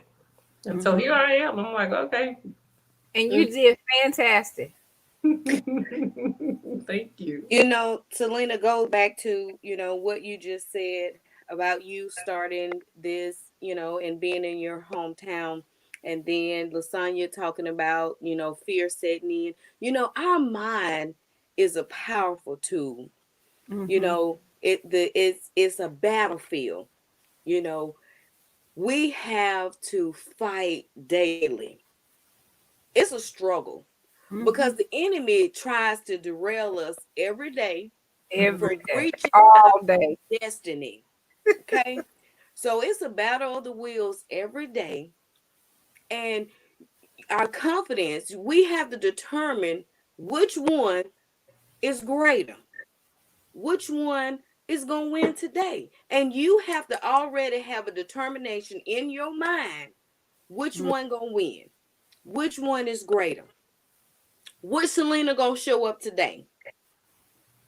Hi, And you have Sasha. to tell yourself to say, okay, the phenomenal Selena gonna show up today. Selena, what I said earlier, I tell myself, I'm not average, I'm phenomenal. All I'm right. a phenomenal woman, and the phenomenal woman gonna show up every day. And I said earlier also, um, we have to not measure ourselves by the world standards. We measure ourselves, by God's standards. So I'm saying from me to you, when you giving yourself these self affirmations, you remember that every day. You block out everything else. And when the enemy tries to come, you remember, because the scripture says, when the enemy comes in like a flood, the Lord will lift up a standard. You Remember, two go. we have a standard all around us. Okay, Yes. we are protected. So, I said it earlier, and I think you posted out there, I may not be nobody to the world, but I'm somebody to God. And Mhm. like Lasagna said earlier, when she kept saying, I can't, I can. You put on that I can attitude every day. Every I'm day. talking about, I love me some heels too. So you imagine yourself slipping on them heels. You slide up in that mirror, say, oh, I love me some me, baby. Yeah, you cute today. Whatever you got on. I don't care what you got on. You let that phenomenal woman show up. Show up. Yes. Hello, somebody. Come on, come on. Yes. You I'm just better. saying the unique you, and if you got to stamp yourself, register trademark, whatever it is, to make you feel good about you. You have to already know it, and can't nobody else disqualify you, because the enemy already trying to make us disqualify ourselves. Mhm. Give him a black eye every day. You give yourself them self affirmations. Mhm. Period. I'm talking about same thing I tell my kids about our education, the same thing that I tell those kids at the juvenile detention facility. Your education is something that nobody can take away from you. That's right. Period. Get it. Period. Get it. Mhm. Get your education. Yep. So when you giving yourself these self affirmations, that's how you feel about it. Can't nobody take this away from me. Come on, Holy Spirit, saturate me today. Mhm. Lead and guide me in the people that you want me to turn around then and give separate affirmations to. You know, I know we into this COVID-19, but this does not stop us from giving people self affirmations. Somebody may pop into your mind, you may want to just send a text to. It don't just stop with us. Be a positive influence in somebody's life. Mhm. Because you never know who's watching. That's Never it. know who's watching. We being watched. The We watchers, definitely being watched. say the The watchers of the watchers are watchers watching are the watching. watchers. Yes. Oh, But Lord, it's, you're supposed to that's be the something. jokester. You're not on your job tonight, Sugar. I know. I'm trying to restrain myself. I'm trying to be serious here. Okay. Okay. Because listen, sometimes we have to get out of our own way too. Yeah. Yeah, that's true. Get A out lot of of times. yeah, Yeah. yeah. And you're right though. You just never know who's watching you. And I would imagine that just this video long. I know we went pretty long here, but this was some good content. Yeah. And I think that someone will be encouraged from a parenting perspective, from a confidence perspective, from just a decision making, trusting God. This has been good conversation. Good Yeah. conversation. So Yeah. Mhm. And very much needed conversation. And mhm. I know I think Alvin posted something up here about why is it difficult for us to have conversations. Let's see if I can find it real quick. That's funny though, but not everyone is equipped to effectively communicate. And sometimes it has to do with your raising or past hurts or just being vulnerable. It can be a challenge for a lot of people in our adult lives. I have conversations with people about, I don't know how to communicate that. But all of that is just not being, speaking from your heart and being vulnerable. Because if you think about it, most of us are kind of protecting ourselves from hurts or the possibility of being rejected. It's so many factors that go into conversations. And I always think about God said, communicate in love. And I try to instill that in my children, like communicate in love, communicate in love. If you communicate in love, the likelihood of somebody mistaking that, being misunderstood, they know that, hey, you're coming from a place, you're speaking from your heart. Mm-hmm. And when you do that, I think your chances of being more of an effective communicator is better. But I think we all have these walls. We're afraid to, the thoughts in your head, the 1,200 thoughts that go through your head a day Wow. about, woulda, coulda, shoulda, should I, the things we talk ourselves into, we talk ourselves out of. And, it's conversation is so important. Communication is so important. But we do fail at it as a people, and for a number of reasons. I don't have the solution, but I think it starts with just speaking from your heart. Mm-hmm. You know. Celena, Alvin says, why is it hard for Black homes, families to have those unwanted conversations with their children? It is so hard for Black homes or families to have crucial conversations. And I'm going to just put it out there. We do not like to have crucial conversations. They like to sweep things under the rug. And I'm going to go all the way far back. I want to say it's called the silent generation. As far back as the silent generation, and I want to say it's probably the 1920s, 1930 generation. And that's the generation that they lived in.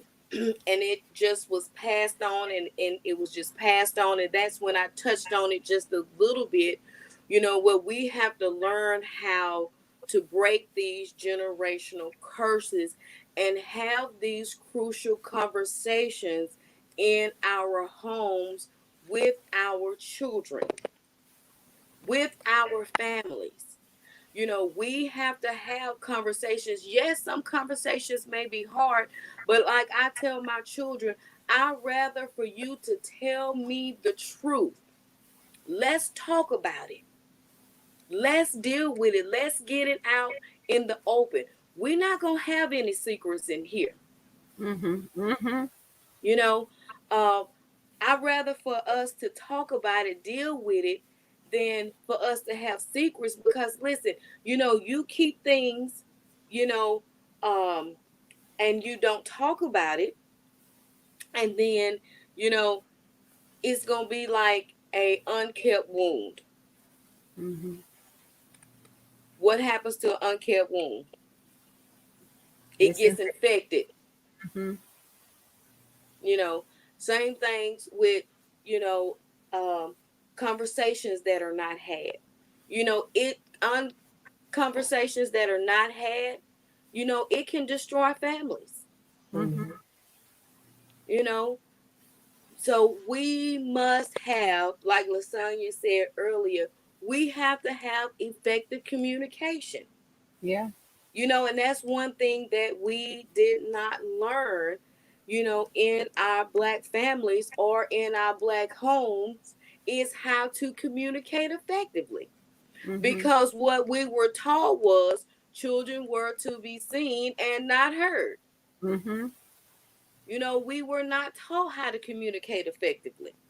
You do your chores, you do your homework, you go to your room, or you go outside and play.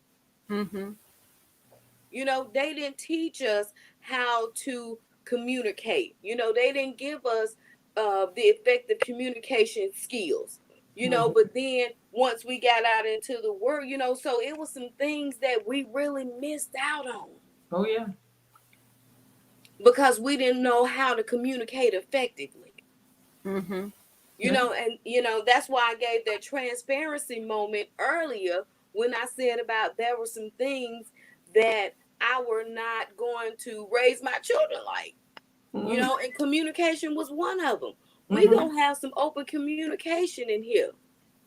We going to, learn.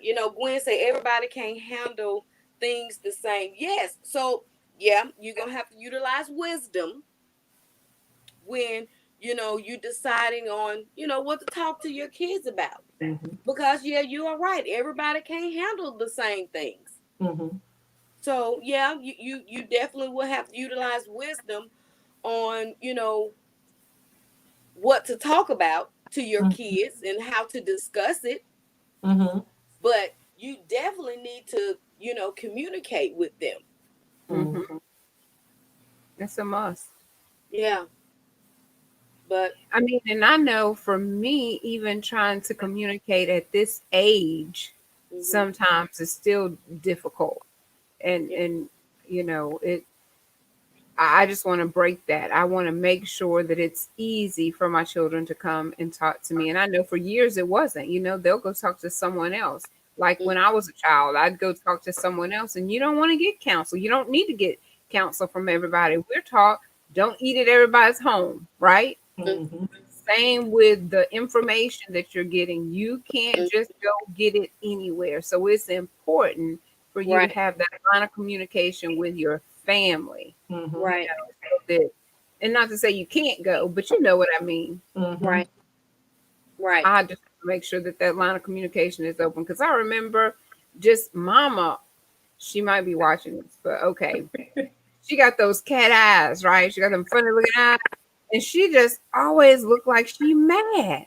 I'm like, you hate to go say, you hate to go say anything. You feel like you in trouble already. Like, Lord have mercy. So there was fear for me being able to go and communicate just from the door. So let's not talk about the reaction that you're going to get. And I wanted to not have that same fear. But that's the only way I knew how to parent really was out of a place of fear. So I hope that this has been helpful. I believe it is.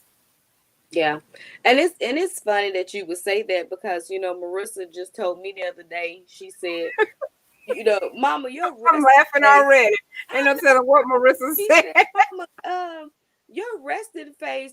I be scared to ask you some things sometimes because your resting face. You just look like you just gonna say no.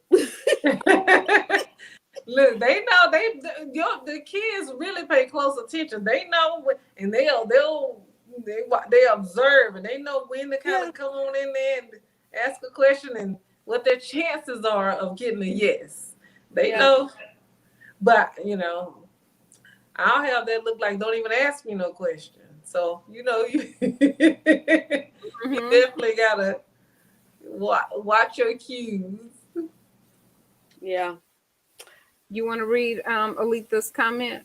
Yes, she said, I have always told my children, if you don't tell me what's going on, I can't help you. Right. I'm here to help you, not to hurt you. Right. I'm thankful that I kept an opinion, Oh, communication, Open communication line. yeah, probably open. lines with my children because I wasn't allowed to have a voice until I was older. And that is so true. Mm-hmm. That is so true. Mm-hmm. Yeah. Mhm. It is. That But is true. we live and we learn. All the things like you said, you were shoveling, but you knew what to kind of rake out. And I think that's for a lot of parents. We've made some adjustments. To how we parent, even from the first child to the second child. It is totally different because you've learned some things. Now you adjust into a completely different person, a different time. So Mm.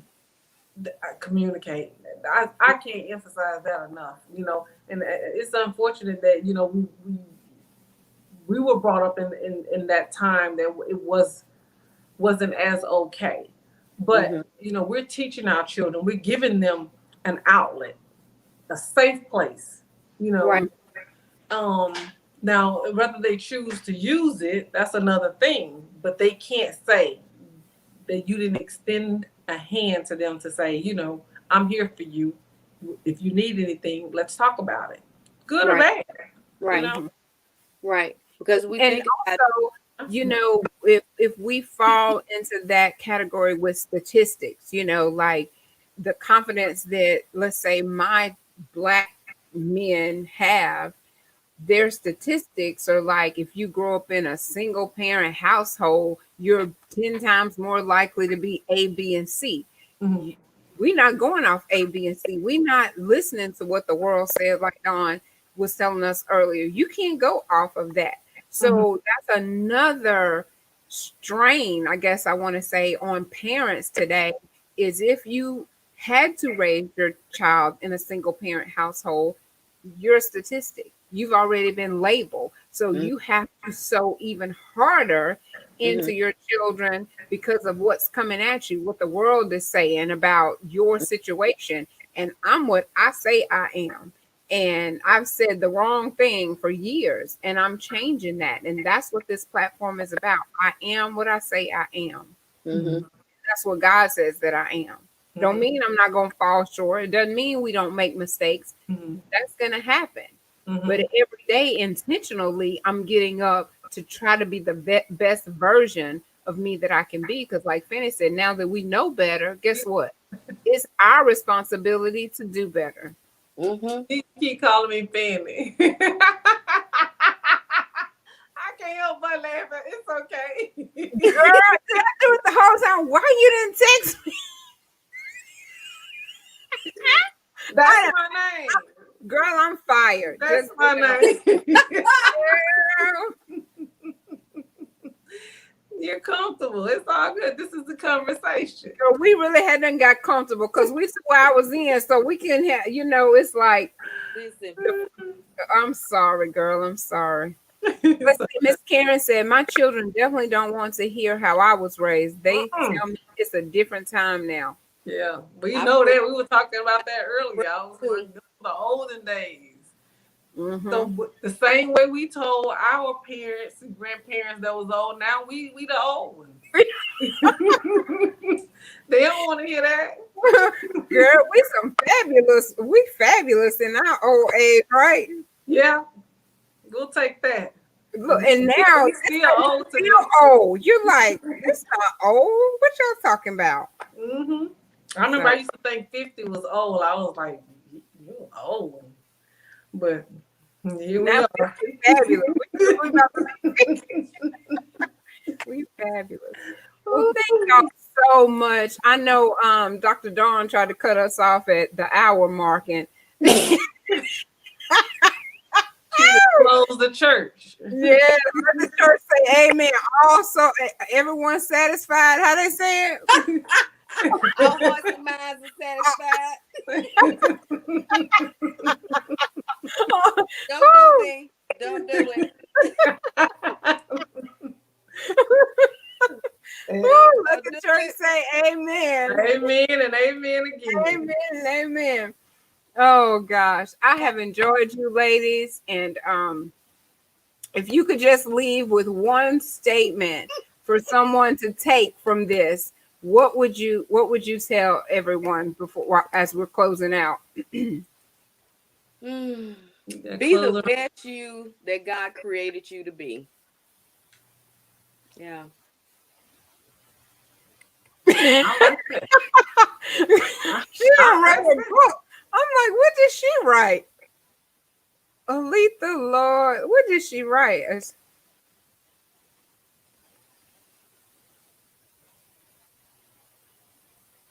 We all. Okay, so as children, sex was a big thing that was a no for us, but we still went against the grain because we had to learn. But as adults raising our children, they are faced with so many more demons. So we have to be open minded and talk about everything and every situation. They are dealing with far more than what we had to deal with. You're absolutely correct. Mm-hmm. And That's let that me communication. let me tap on that real quick, Go real quick. okay? Because she is absolutely correct. Mm-hmm. Um, I had a coworker of mine. Her daughter was in high school, and she shared a story with me that these children, and we talking about her daughter was in high school, but her high school daughter told her that these middle schoolers had the mentality that it was okay to have oral sex because oral sex was not having sex, Well, which it wow. was wrong. It's all wrong, and you shouldn't be engaging in it. But they was actively Mm-hmm. engaging in oral sex because it Mm-hmm. was quote unquote them not having sex. Mm-hmm. So, you know, now, like I said earlier, I have open communication with my daughter, and I we have conversations about it all. I mean, I even went so far as, let's sit down, let's talk about sex, baby. We gonna talk about it. We gonna talk about sex. We gonna talk about oral sex, and she's 15. So I mean, this was early on because if we do not educate our children, the world will do it for us. Mm-hmm. And we don't want them to have no miseducation about it. We don't want them to have the misconception about it. We don't want them having the wrong information about it because these little boys and girls, they fast talking, and she used the right word, demons. Satan Mm-hmm. is out there, him and his imps, they out there and they trying to overtake and they will get them. So you got to, you go out there and you show them, listen, this is what's gonna happen if you have oral sex, and this what's gonna happen to your mouth if you do it.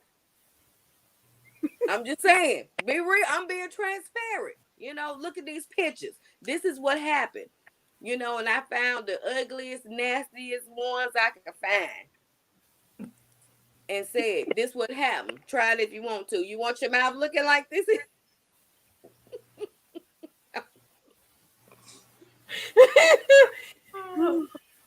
I'm about to head out.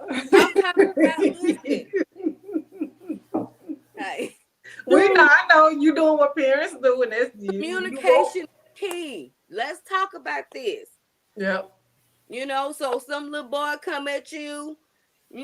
Boys, they nasty. They don't wash themselves. Yeah, don't you do it. Don't let him try to talk you into putting your back on. No, don't you do it, girl. You better listen. And you tell him you can go on because my mama done told me about little boys like you. So you didn't instill her confidence to say no. They're Yeah, gonna tie that back to confidence. yeah. That's Selena, it. get control of your feet.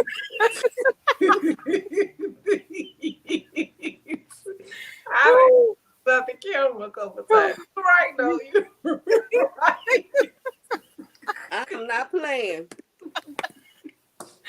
Oh gosh. I'm being transparent. Oh, we know. I appreciate it. You How y'all laughing at me then? Because we see that ain't Bobby. Oh, Fishing. did I look like my mama right there? Yeah.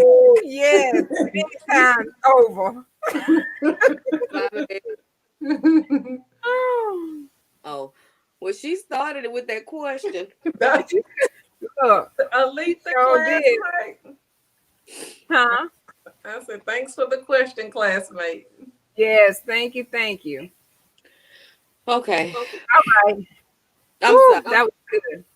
Yes. Well, thank you so much, ladies. And I think Lasagna, I got it right there at the end. She was gonna end with her. You should have corrected me a long time ago, girl. What is your ending statement? Did you say it already? On confidence? I don't know. I don't know if I said anything specific, but if I had to say anything, especially speaking to not just the adults, but to the children, is, you know, be confident in who you are. And if something doesn't feel right, talk about it.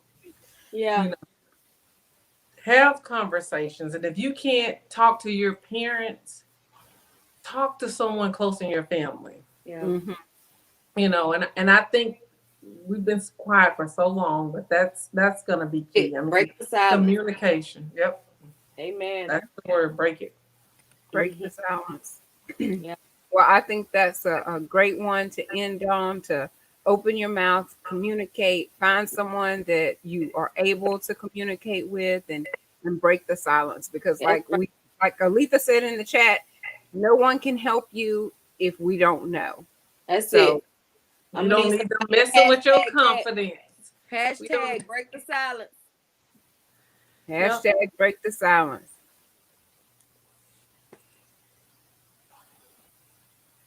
Lisa, I that's know that's right. right. Come on now. Them days over with. That's over. Yeah. That's right. That's right. Ooh, All right, yes, y'all. honey. Yes, I have enjoyed it. We have to do Coming this on through again. with them tonight, ain't she? We're gonna have a Lisa on here next time. She will not do it. She be talking about she gonna come on there, but that's how she operate Yeah. in the chat. That's okay. She has some good. That's still a voice. That's still the a voice. conversation starter right there. Mm-hmm. Yes, yes. So we need to get her on here. Y'all need to help encourage her to come on, have the confidence to come on. Lasagna is a good example. I am a very good example.